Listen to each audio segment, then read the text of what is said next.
Hello, good morning friends. कसे आहात तुम्ही? आय होप तुम्ही सगळे सुखी आणि स्वस्त असाल. तर फ्रेंड्स, पहाटे लवकर उठले आणि साहेबांचा टिफिन जो आहे तो तयार करून दिला 5 वाजेपर्यंत. आणि साहेब जसे त्यांच्या ड्युटीवरती गेले तसं मी इथे बाल्कनीमध्ये येऊन उभी राहिली.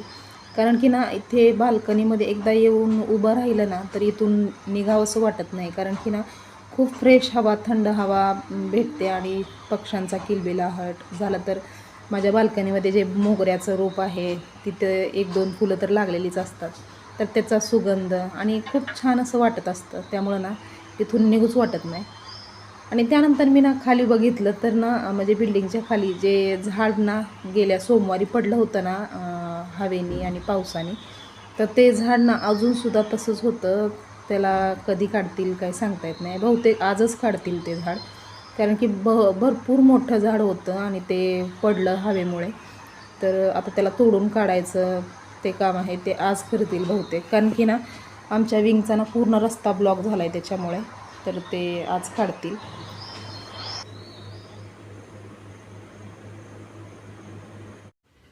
आणि त्यानंतर किचनमधलं जे काही होतं ते आवरलं आणि मुलांना पण उठवलं.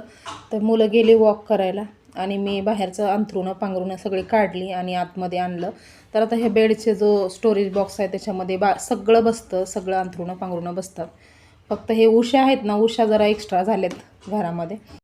आणि त्यानंतर ना मी डायरेक्टली म्हणजे बाथरूम वगैरे घासून घेतले दोन्ही पण आणि वॉश बेसिन वगैरे घासून घेतले आणि त्यानंतर अंघोळ वगैरे केली आणि थोडंसं फ्रेश झाली आणि त्यानंतर आता मी डायरेक्टली ना किचनमध्ये आले. तर अगोदर ना मुलांच्या काहीतरी खाण्याची व्यवस्था केली पाहिजे. कारण की आज ना मला एक्स्ट्रा क्लिनिंग करायची होती.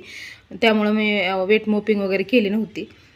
तर मुलांना नाश्त्यासाठी हे चणे मी उकडावून त्याला म्हणजे हे करून घेणार आहे, कांदा टोमॅटो वगैरे टाकून फोडणी देणार आहे आणि खूप टेस्टी लागते ही रेसिपी. एकदा तुम्ही बघा एकदम ट्राय करून आणि खूप फायदेशीर पण असते मुलांच्या आरोग्यासाठी. तर ना चणे थोडेसे घेतले होते, एक वाटीभर साधारणतः रात्रभर भिजू घातले आणि त्यानंतर त्याला ना कुकरमध्ये एक शिट्टी करून दिली. तर इथे बघा चणे एकदम मऊ असे शिजलेले आहेत. तर आता याला ना कांदा टोमॅटो टाकून मी फोडणी देणार आहे. तर त्यासाठी मी ते पॅन ठेवला, त्यामध्ये 1 चमचा ऑइल टाकलं आणि ऑइल थोडंसं गरम झालं त्यानंतर त्याच्यामध्ये ना बारीक चिरलेला कांदा टाकला. तर हे ना छोटे छोटे 2 कांदे घेतले होते मी. तर दोन्ही कांदे टाकले कारण की अनुष्काला ना कांदा आणि टोमॅटो जास्ती हवं असतं याच्यामध्ये. तर कांदा मऊ झाल्याच्या नंतर मी याच्यामध्ये ना बारीक चिरलेला टोमॅटो पण टाकला. टोमॅटो मीडियम साईजचा होता. तर आता हा कांदा आणि टोमॅटो व्यवस्थित असं फ्राय करून घेणार आहे मऊ होईपर्यंत एकदम. आणि त्यानंतर त्याच्यामध्ये ना थोडंसं लसणाची पेस्ट टाकली, एकदम थोडीशी पाव चमचा साधारणतः लसणाची पेस्ट टाकली. याच्याने ना खूप छान टेस्ट येते. त्यानंतर ना जो घरगुती काळा मसाला होता तो थोडासा टाकला, जेवढं आपल्याला तिखट पाहिजे तेवढं टाकलं आणि त्यानंतर ना चवीपुरतं मीठ टाकलं आणि हे सगळं एकजीव केलं व्यवस्थित एकदम. आणि सगळं व्यवस्थित झाल्याच्या नंतर मिक्स झाल्याच्या नंतर याच्यामध्ये हे बॉईल केलेले चणे जे आहेत ते टाकले आणि आता हे सगळं म्हणजे एक मिक्स करून घ्यायचं. आणि याच्यामध्ये ना लिंबाचा रस किंवा चाट मसाला वगैरे टाकल्यानंतर अजून टेस्टी लागतं, कोथिंबीर वगैरे. तर हे ना यापैकी काहीच नव्हतं माझ्याकडे, फक्त कांदा टोमॅटो मीठ आणि लसूण एवढंच टाकलं आणि तरीसुद्धा ना अनुष्काला खूप आवडलं, हे खूप छान झालं आहे असं बोलत होती. आणि वैभवदादा तर त्याचं तर रोजचं रेग्युलरचं आहे. तो म्हणजे जास्तीत जास्त त्याला ना चहा आणि चपाती खायला आवडते, तुपाची चपाती आणि चहा. तर आम्ही सगळ्यांनी मिळून ना आता नाश्ता वगैरे केला आणि त्यानंतर अंघोळ झाल्या मी ना कपडे धुवून ठेवले होते. पण कपडे सुकायला घालायचं ना ते राहिलं होतं. तर अगोदर नाश्ता करून घेतला आणि त्यानंतर आता इथे आले कपडे सुकायला घालण्यासाठी. तर जेव्हा मी कपडे सुकायला घालायला आले ना तेव्हा वरती बघितलं तर बाल्कनीमध्ये थोडीशी जाळी लागल्यासारखी वाटत होती आणि बेडरूमचा फॅन पण घाण झाला होता थोडासा. तर ना हे सगळं ना ही जी कामं असतात ना हे मला अंघोळीच्या नंतरच दिसतात. म्हणजे रोजच्या टायमाला ना मी विचार करते की आज फॅन स्वच्छ करून घ्यावा, फॅन पुसून घ्यावा. पण ते ना अंघोळीच्या अगोदर लक्षात राहत नाहीत आणि नंतर ना लक्षात येतात. तर इथे ना आता मी बाल्कनी जी आहे बेडरूमची ती वॉटर वॉश करत होते आणि तेवढ्यात माझी नजर गेली ग्रिलवरती. तर ग्रिलवरती पण थोडीशी डस्ट साचली होती. तर आता ना ह्या कपड्याने हे ग्रिल जे आहे ते व्यवस्थित असं पुसून घेते. कारण की ना आम्ही कधीही बसलो ना तर एकतर हॉलच्या बाल्कनीमध्ये बसतो किंवा ह्या बेडरूमच्या बाल्कनीमध्ये बसतो. आणि किचनच्या बाल्कनीत तर सहसा फक्त मीच एकटीच जाते, बाकी कोणी जात नाही. कारण की तिथं रोपं वगैरे आहेत, त्यामुळे ना बसायला जागा नाही तिथे. त्यामुळे ना ही बेडरूमची बाल्कनी मोठी आहे, त्यामुळे इथं बसायला जागा आहे. आणि संध्याकाळच्या टायमाला ना कधी कधी साहेब पण इथे बसतात आणि मुलं पण बसतात इथे. त्यामुळे ना ही ग्रिल जी आहे ती एकदम क्लीन करून घेतली. आणि ही भिंत जी होती ना तीसुद्धा पुसून घेतली. कारण तिथं बसले ना तर काहीतरी खाण्याची वस्तू किंवा चहाचा कप वगैरे ठेवतात सगळेजण, त्यामुळं ते पण पुसून घेतली. आणि त्यानंतर ना आता अंघोळ झालेली होती तरीसुद्धा फायनली ना मी विचार केला की फॅन पुसूनच घ्यावं. तसं तर मला ना आज फ्रीज पुसायचं होतं, फ्रीजची डीप क्लिनिंग करायची होती. पण फ्रीजची डीप क्लिनिंग ना मी म्हणजे थोडे दिवसापूर्वीच केली होती आणि जास्ती काही फ्रीज खराब झालं नव्हतं. पण हा फॅन जो आहे ना हा पण फॅन आणि हॉलमधला पण फॅन खूप खराब झाला होता. आणि हे काम ना खूप अवघड असतं, खूप अवघड वाटतं मला. त्यामुळं ना मी रोज टाळटाळ करते. हे फॅन पुसायचं म्हणलं ना तर टेबल काढा, त्यावरचे बुक वगैरे साईडला काढून ठेवा, त्यानंतर टेबल घ्या, नंतर पुसा फॅन, नंतर वापस टेबल ठेवा, नंतर बुक वगैरे वापस सेट करा. हे खूप अवघड वाटतं मला. त्यामुळं ना टीपाय जो आहे ना घरातला तो ब्लूवाला सोप्यासारखा, तर तो टीपाय घेतला आणि त्याच्यावरती उभी राहून मी दोन्ही पण फॅन एकदम स्वच्छ असं पुसून घेतले. त्याच्यावरती ना उशी ठेवली, म्हणजे टीपायवरती उशी ठेवली आणि उशीवरती मी उभी राहिले. आणि त्यानंतर फॅन जो आहे तो क्लीन करून घेतला. आणि घरातलं ना कोणतंही काम ना म्हणजे शॉर्टकटने करायचं किंवा इझीरित्या करायचं म्हणलं ना तर सगळ्यांवरती आयडिया भेटते. पण हे फॅन पुसायचं म्हणलं ना हे एकमेव काम असं आहे की याला ना शॉर्टकट किंवा काही आयडियाचा वगैरे काहीच उपयोग होत नाही. फॅन पुसायचा असेल तर वरती चढावं लागतं आणि त्यानंतर हातानेच फॅन पुसावा लागतो. आणि फॅन वगैरे पुसून झाल्याच्या नंतर ना मी घरातले स्विच बोर्ड जे होते ते सुद्धा असं डस्टरने पुसून घेतले. म्हणजे हलकं असं हलक्या हाताने. जर सतत पुसत राहिला ना तर स्विच बोर्ड जास्ती खराब होत नाहीत. फक्त किचनमधला स्विच बोर्ड जो आहे ना तो जास्ती खराब होतो. बाकी इतर बोर्ड जे आहेत ते ना रोज मी डस्टिंग करताना त्याच्यावरती डस्टर फिरवते, त्यामुळे ना खराब होत नाही. आणि आता सगळं डस्टिंग वगैरे झाली, फॅन पुसून झाली, त्यानंतर मी ना वेट मोपिंग करून घेतली. आणि वेट मोपिंग झाल्याच्या नंतर ना माझे काहीच कामं शिल्लक नव्हती, त्यामुळं ना मी एडिटिंग करायला बसले. आणि एडिटिंग वगैरे झाल्याच्या नंतर मी म्हणजे जेवण वगैरे केलं. जेवणासाठी ना अनुष्काने डाळ भात बनवला होता, तर जेवण वगैरे केलं. आणि त्यानंतर जेवण झाल्याच्या नंतर भांडे वगैरे घासून ठेवली होती आणि थोडा वेळ आराम वगैरे केला. तर आता ना वाजलेले आहेत संध्याकाळच्या 4:30. तर इथे मी आली आहे किचनमध्ये आणि जे दुपारी भांडे घासून ठेवले होते त्याचं पाणी वगैरे सगळं निघून गेलं होतं. तर आता ते भांडी ना मी मांडणीला लावून घेते. आणि कधी कधी ना असं भांडे घासल्या घासल्या पटकन मी मांडणीला लावून घेते भांडे. पण आज ना एक्स्ट्रा काम केल्यामुळं थोडंसं थकली होती आणि अनुष्काने सुद्धा दुसरी कामं वगैरे केली होती, त्यामुळे तिला पण काही सांगितलं नाही मी काम. आणि ती भांडी जे मांडायचं काम होतं ते तसंच राहिलं. तर आता संध्याकाळीचा स्वयंपाक मला स्टार्ट करायचा होता आणि त्या अगोदर ना मी जे बास्केटमध्ये जे काही भांडे होते ते मांडणीला लावून घेतले. आणि आता त्यानंतर ना डाळ भातासाठी कुकर लावते. तर आज संध्याकाळच्या स्वयंपाकामध्ये ना डाळ भात, चपात्या आणि शिमला मिरचीची भाजी बनवायची होती. आणि संध्याकाळी तर आम्ही सहसा भाकरी बनवतो ज्वारीच्या, पण आता सध्या ना ज्वारीचं पीठ संपलं होतं, त्यामुळं आता संध्याकाळच्या टायमाला सुद्धा मला चपात्याच बनवाव्या लागतील. आणि ना ज्वारी आहे घरामध्ये, माझ्या नंदेने दिली होती ज्वारी. तर 50 किलो ज्वारी दिली होती. तर ती ज्वारी अजूनसुद्धा आहे बाकी. पण दळण आता ठेवायचं म्हणलं ना तर ज्वारीचं आत्ता दळावं लागेल, त्यानंतर मग गव्हाचं पीठ दळायला वापस ठेवायला जावं लागेल. आणि लांब जावं लागतं, म्हणजे गावामध्ये जावं लागतं दळण ठेवण्यासाठी. त्यामुळं ना मग मी विचार केला की 1-2 दिवस काढावे कसे तरी चपात्या वगैरे बनवून. आणि त्यानंतर ना मग जेव्हा राशन भरणार म्हणजे गहू वगैरे आणणार, तेव्हा मग ना गव्हाचं आणि ज्वारीचं हे दोन्ही पण पिठं एकत्र दळून आणता येतील. तर त्यासाठी ना मला आता 2-3 दिवस फक्त चपात्या वगैरे बनवून कसं तरी भागवावं लागेल. तर आता इथे ना तूर डाळ घेतली आणि तूर डाळीमध्ये ना एक तरी का होईना ना मी बटाटा टाकतेच, कारण की बटाट्याने ना म्हणजे डाळ खूप टेस्टी होते. आणि अगोदरपासूनच आम्हाला सवय आहे डाळीमध्ये ना बटाटा टाकून शिजवून त्याला म्हणजे हे केलं ना थिकनेसपणा छान येतो डाळीला, त्यामुळं आम्ही बटाटा टाकतोच.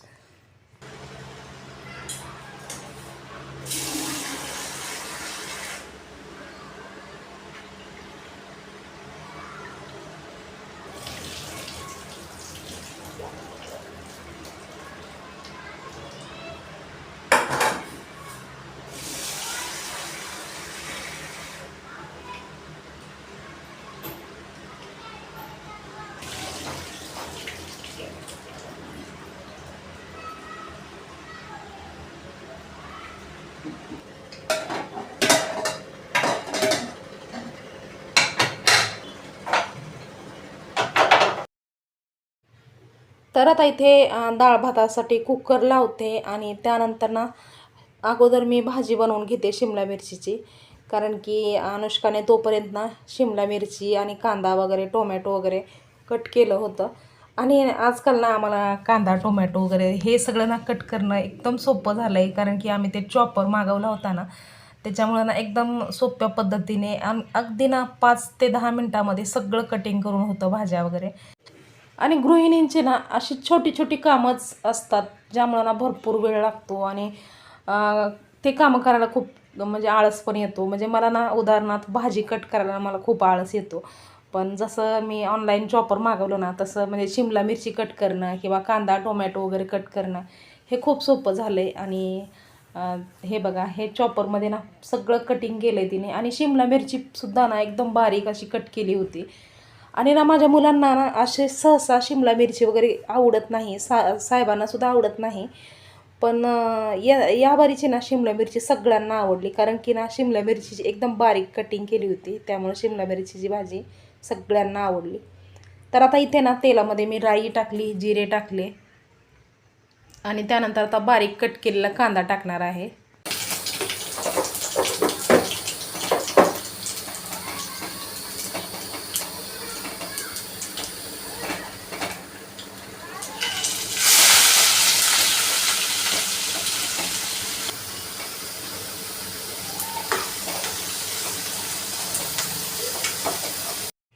आणि त्यानंतर कांदा फ्राय होत होता, तर मी त्याच्यामध्ये ना थोडासा कढीपत्ता पण टाकून घेतला.